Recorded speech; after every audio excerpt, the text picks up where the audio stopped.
علم حدیث کی دنیا میں ایک ایسا نام ہے جس نے تحقیق اور استناد کا معیار ہی ہمیشہ کے لیے بدل کر رکھ دیا۔ تو آج ہم بات کریں گے اسی عظیم شخصیت امام مسلم رحمۃ اللہ علیہ اور ان کے لازوال کارنامے کی۔ یہ جملہ صرف کوئی تعریف نہیں ہے، بلکہ یہ وہ حقیقت ہے جو امام مسلم کے شاکار صحیح مسلم کی حیثیت کو بیان کرتی ہے۔ دراصل یہ کتاب اسلامی علمی روایت کا ایک بنیادی ستون ہے۔ تو امام مسلم کی شخصیت کو سمجھنے کے لیے ہمیں سب سے پہلے ان کے اس عظیم کارنامے کو سمجھنا ہوگا جس نے تاریخ پر اتنے گہرے نقوش چھوڑے ہیں۔ دیکھیں، یہ صرف احادیث کا ایک مجموعہ نہیں ہے، بلکہ یہ فقہ، عقائد اور تاریخ کے علماء کے لیے قرآن مجید کے بعد سب سے اہم ترین حوالہ ہے، اور اس کی یہ حیثیت آج بھی 1200 سال بعد بھی اتنی ہی مستحکم ہے۔ تو سوال یہ ہے کہ آخر اس شاہکار کے پیچھے کون سی شخصیت تھی؟ آئیے ذرا ان کے بارے میں جانتے ہیں۔ آپ کا پورا نام تھا ابو الحسین مسلم بن حجاج۔ آپ نیشاپور میں پیدا ہوئے، جو اس وقت علم و حکمت کا ایک بہت اہم مرکز تھا، اور ظاہر ہے اسی علمی ماحول نے آپ کی شخصیت کی تشکیل میں بنیادی کردار ادا کیا۔ امام مسلم کی زندگی کی کہانی دراصل علم کی تلاش میں ایک نہ ختم ہونے والے سفر کی داستان ہے۔ یہ کوئی عام سفر نہیں تھا، کوئی سیر و تفریح نہیں تھی، بلکہ یہ ایک مشن تھا۔ مقصد صرف ایک تھا، اپنے وقت کے سب سے بڑے محدثین سے براہ راست علم حاصل کرنا، بالکل اس کے سرچشمے سے۔ اور آپ نے اس دور کے بڑے بڑے علمی ستاروں سے علم حاصل کیا۔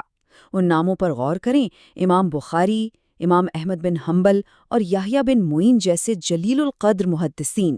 یہ اس دور کے شاندار علمی ماحول کی ایک زبردست مثال ہے۔ لیکن ان سب میں سے امام بخاری کے ساتھ آپ کا جو استاد شاگرد کا رشتہ تھا وہ بہت ہی خاص تھا۔ امام بخاری کے علمی طریقے نے ہی آپ کے کام کی بنیاد رکھی اور آپ کو اپنی منفرد تحقیق کے لیے تیار کیا۔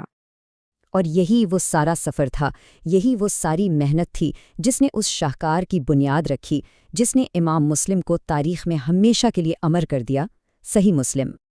تو آخر اس کتاب میں ایسی کیا خاص بات ہے؟ اس کا جواب امام مسلم کے اختیار کردہ انتہائی سخت اور باریک بین طریقہ کار میں چھپا ہوا ہے۔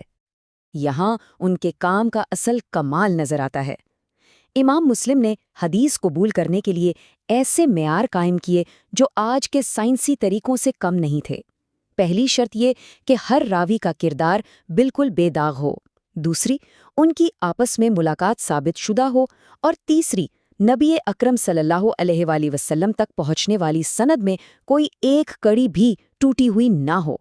یہ اپنے دور کے لیے تحقیق کا ایک انقلابی معیار تھا۔ اور صرف یہی نہیں، ان سخت معیارات کے علاوہ امام مسلم نے ایک اور بہت زبردست کام کیا۔ انہوں نے ایک ہی موضوع سے متعلق جتنی بھی روایات تھیں ان سب کو ایک ہی باب میں جمع کر دیا، جس کی وجہ سے علماء کے لیے تحقیق کرنا اور موازنہ کرنا بہت ہی آسان ہو گیا۔ تو سوال یہ اٹھتا ہے کہ امام مسلم کا یہ کام آج ہمارے لیے کیا معنی رکھتا ہے؟ سچ تو یہ ہے کہ ان کی میراث آج بھی زندہ ہے۔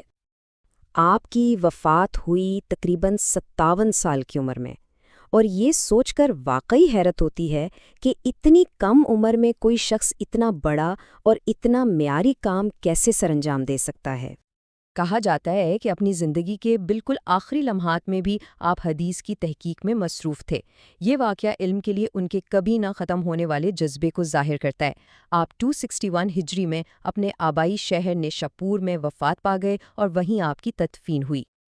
ان کا اثر آج بھی ہمارے سامنے ہے۔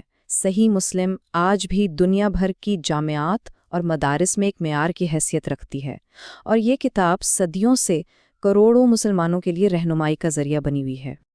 تو آخر میں یہی سوال رہ جاتا ہے کہ کیسے ایک انسان کی سچائی اور علمی دیانتداری صدیوں تک کروڑوں لوگوں کے لیے مشعل راہ بن سکتی ہے؟ میرے خیال میں یہی امام مسلم کی میراث کا اصل خلاصہ ہے۔